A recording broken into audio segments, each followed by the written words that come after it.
Welcome and thank you for joining me today. This is Laurie of Laurie's Sewing.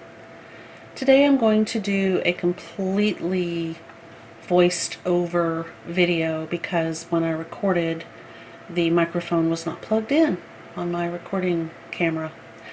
So today we will be looking at the waistband on the satin skirt and doing a random review. This is the satin skirt. The waistband is a traditional waistband done on a wrap skirt.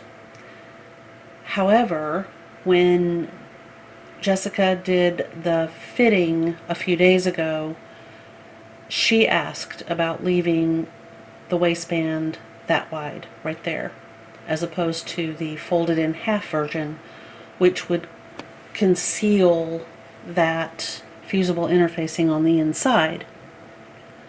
So I said, of course, like I always do. Being a sewing rebel, I like to find things that take me outside of the rules. And in this particular case, I thought, well, why not? I am looking at the extra fabric that I have. Quite a bit, actually, was left over. And I'm trying to decide how to attach it so that it will not show. I didn't want to seam along the top edge of the waistband. So I pressed the fabric and I cut a 3-inch piece along the selvage edge. I used the high synthetic setting on my iron. I just showed you that there is steam at that setting. That's the 3-inch mark that I used. And I determined that in order to have the relaxed fabric and the give that you typically need in a waistband, I would need to remove the selvage. In doing so, I ended up with a lovely piece of trim that I can use to wrap around a package. It reminds me of either a beaded lace or like a hem stitch done on satin. So it will be a unique little item.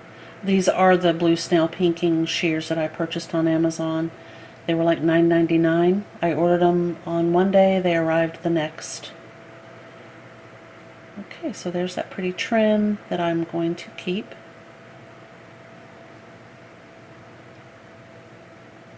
I will admit I've attempted this voiceover 100 times.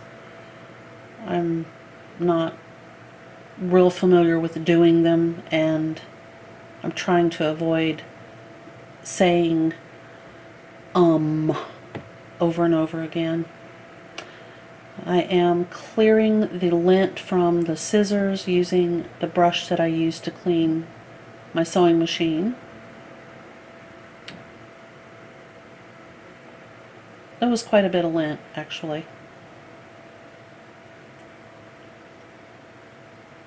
Now I've decided that I can do this if I stitch close to the pinked edge. I didn't like the way I was pinning, so I removed the pins and I remove the pins again, and then I turn the whole thing around and I do a horizontal pinning. I have to because the satin is very slippery, and while it sews beautifully in my sewing machine, it does slip. So pinning was pretty much my only option.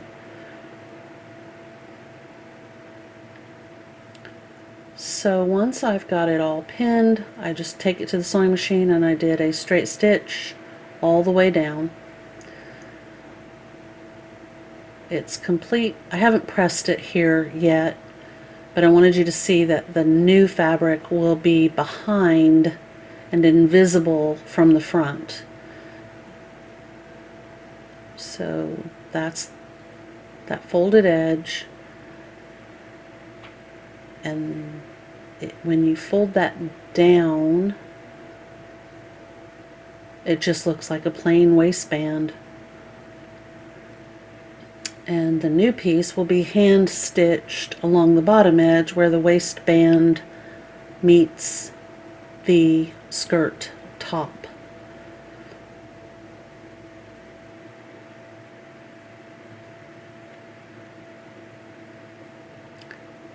Which is pretty much a traditional method for doing a waistband. You do fold over an edge and stitch it to that seam. I've decided I need to make the buttonhole on my scissor strap on that needle keep a little bigger. It's too tight for that little button.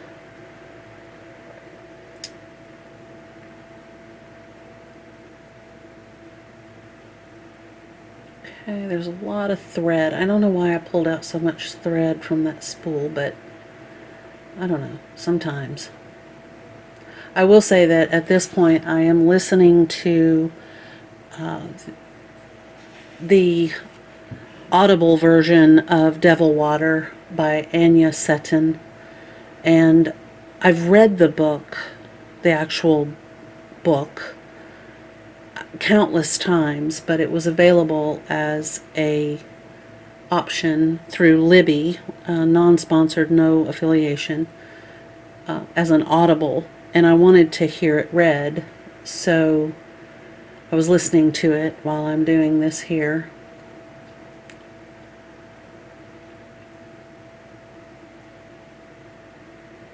Okay.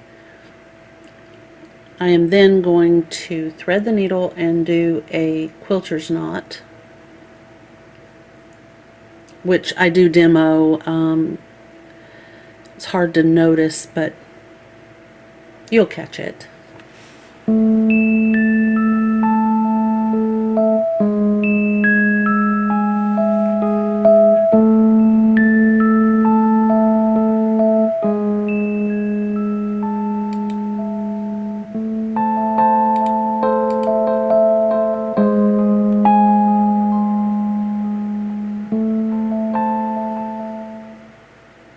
I used to teach my students how to do this by saying that your needle is a rocket and it's being fueled, and then after 10 it points up and takes off. It gives you a nice large knot, and you know it won't come undone. I do trim off the tail,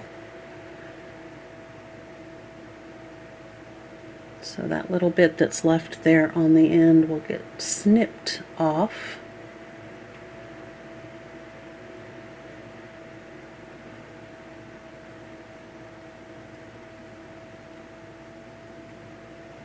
And then I erroneously decide to start at the beginning of the waistband, but I realized after a few minutes of fiddling with it that I was going to need to start at where the front facing starts. So I ended up having to trim out the little knot that I started with and reconstruct that knot and start the stitching at the facing.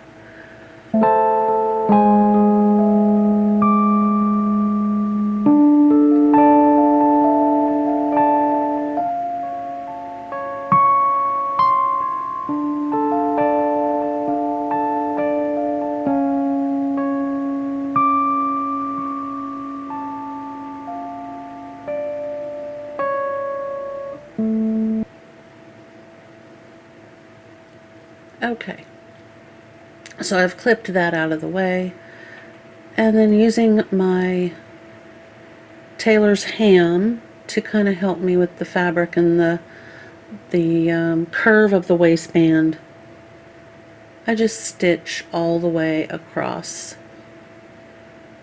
from one end to the other end with little short hidden stitches.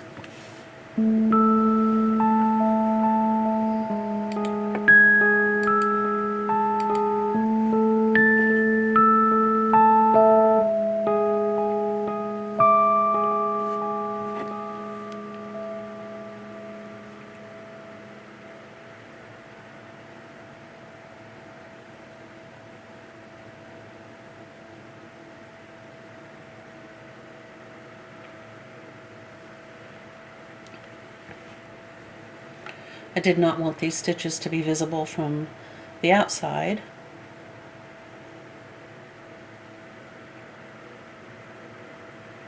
So I constantly check to make sure that that is not the case, that they are completely invisible and only able to be viewed from the inside of the waistband. And then I tacked this down a little extra at the facing, and I will do that again on the other side.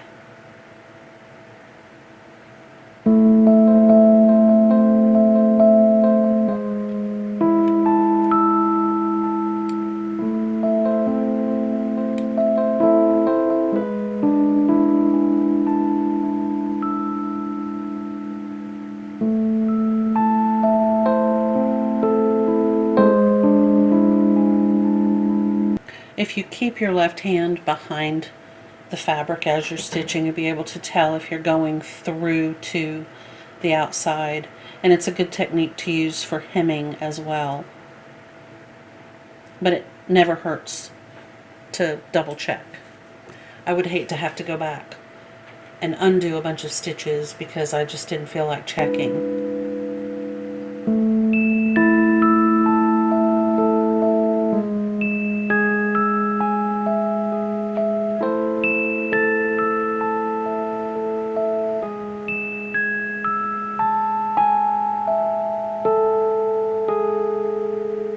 I'm looking forward to working on the overlay, which is the net fabric that you see there, kind of on the upper right hand corner.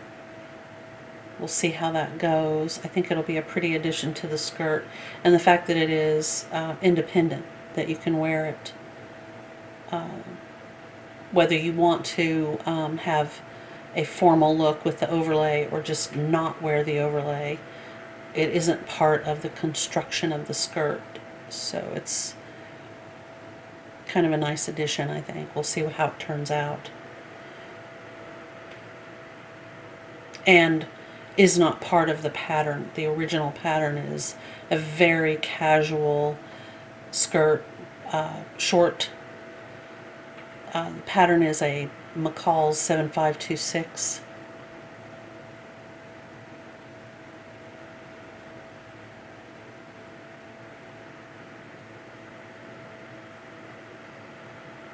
I'm not pulling the waistband down. I'm basically allowing it to just sort of lay down on top of that seam. It kind of looks like I'm pulling it down, but it's not what's happening there.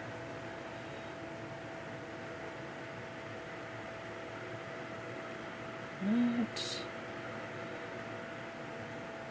Home stretch.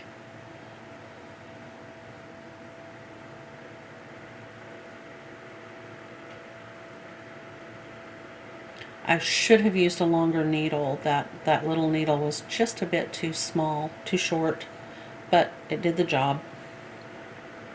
And then I'm going to lock my stitch right there at the facing.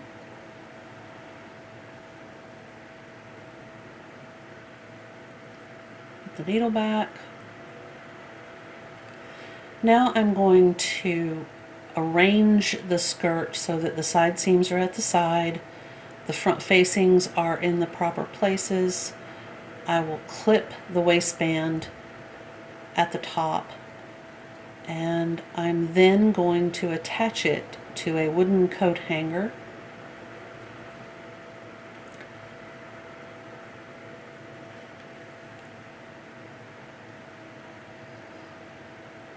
I like the finish on the inside. It's very nice. So I've decided to put 2 buttons on the waistband,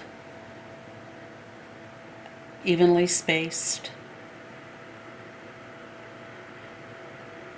And then at the same distance that those are spaced, I will add a 3rd at the top of the skirt.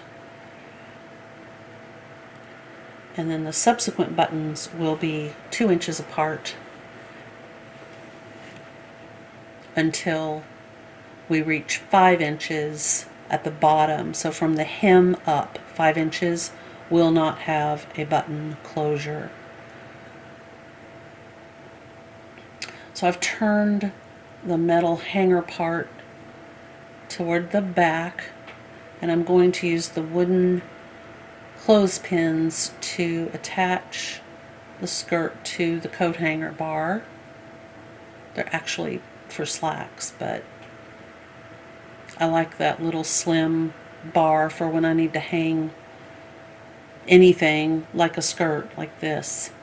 And it's just going to hang for a couple days to relax, and that way when I hem it, the skirt fabric will have basically stretched out to its full length, and it won't look funny after I've hemmed it.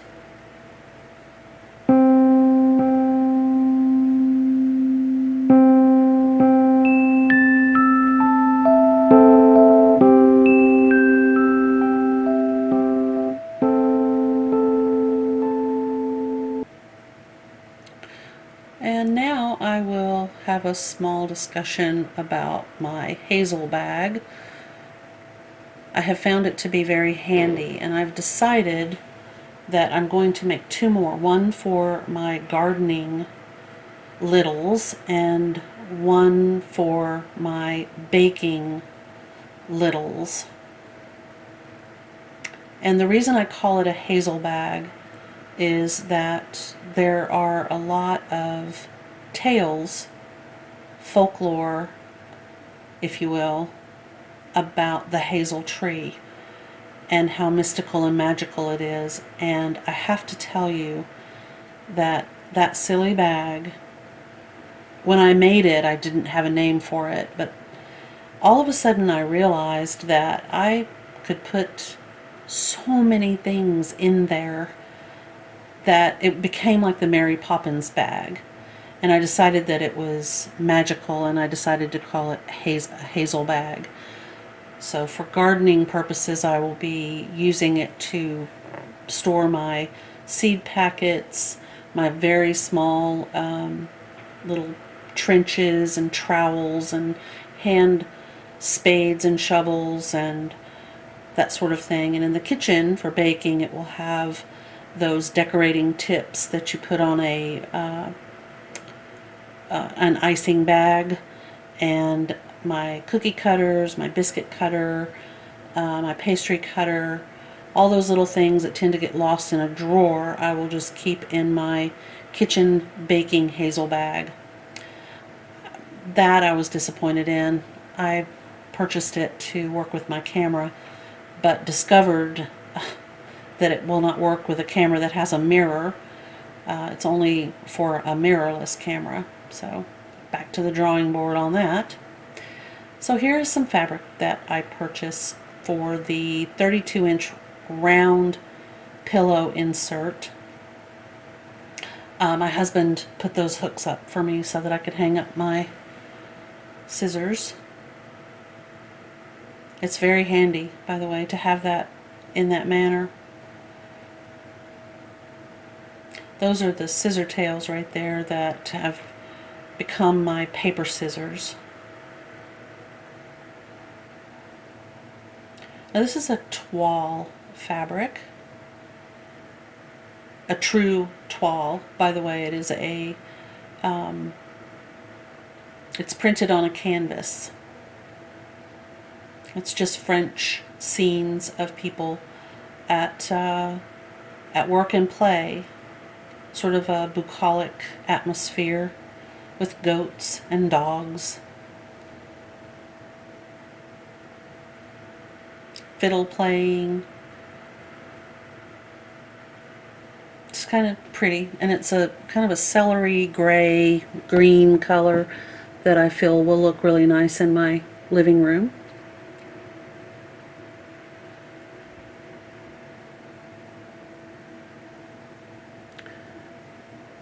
And next up, I will be doing a random review. This one is random review number 2. and it is rotary cutter blades that I purchased on Amazon before Christmas to replace the horribly old and dull blade in my 45mm Fiskars cutter. They are absolutely awful. I was very fortunate to receive a brand new rotary cutter with, of course, a brand new blade for Christmas, because the set here that I'm showing you was a huge disappointment.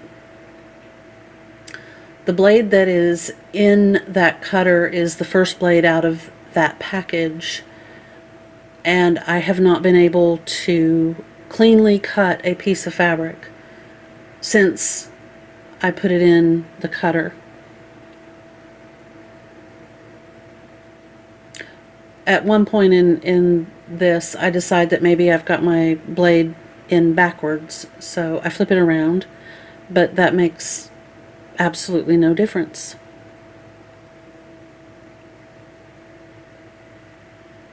And the scary thing is, rotary cutter blades are very dangerous, even when they're dull. If they make you, push harder with your rotary cutter, there's more chance that it's going to slip and potentially hurt you. So it kind of infuriates me that they're so dull.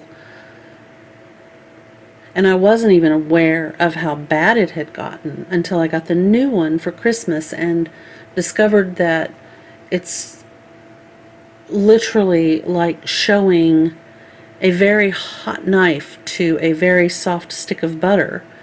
I barely have to touch the fabric at all to get a good cut. And the old rotary cutter with a new blade, I have to push down so hard that it's just not worth it. That's the new one right there. It's just amazing how easy that is. That's the new one, and that's the old one.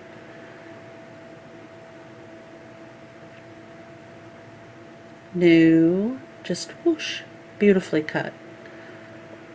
And then old, pushing really hard.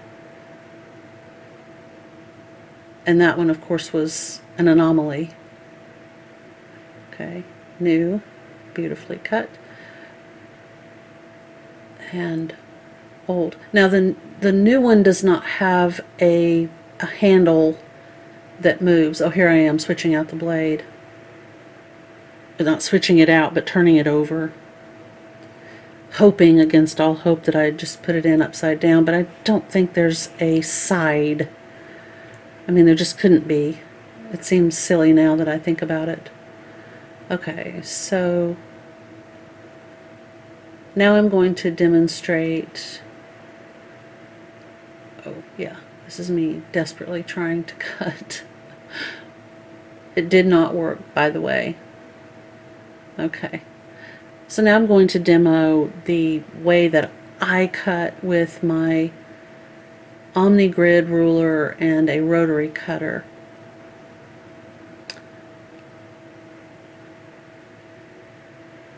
And I think what I do is, well, of course I'm talking about safety issues as well here, and I do recommend, if you purchase a rotary cutter for the first time, if you've never used one, do talk to if you're purchasing it in the store, talk to a store associate about safety issues. Okay, now I'm showing you that I'm moving my thumb and then my fingers.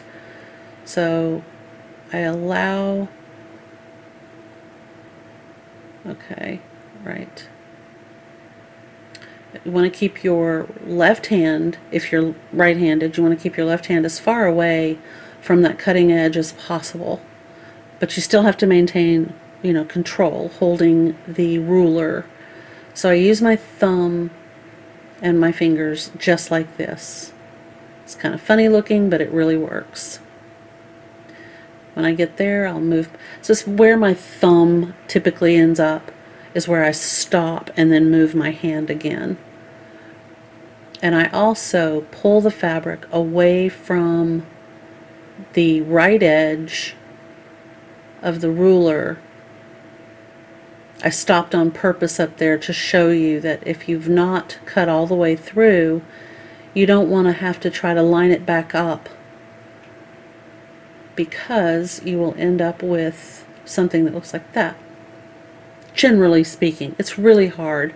And if you just slide the right hand fabric away from the ruler, if you discover that there's a problem, it's easier to fix it if you don't move the ruler. But this was supposed to be a random review on the blades, and basically it is that those blades are awful. I will not purchase those again. I do plan to purchase some new blades that are meant specifically for Fiskars, and I will review those in an upcoming random review. And here I'm just talking safety again, how to store your rotary cutter, and always make sure it's put away, because anyone who does not know how to use one can get really hurt due to how sharp those blades are. So thank you so much for watching. I really appreciate it. If you liked this video, please give it a thumbs up. If you haven't subscribed, please consider doing so. And I will see you in the next video. Thank you again for watching. Bye.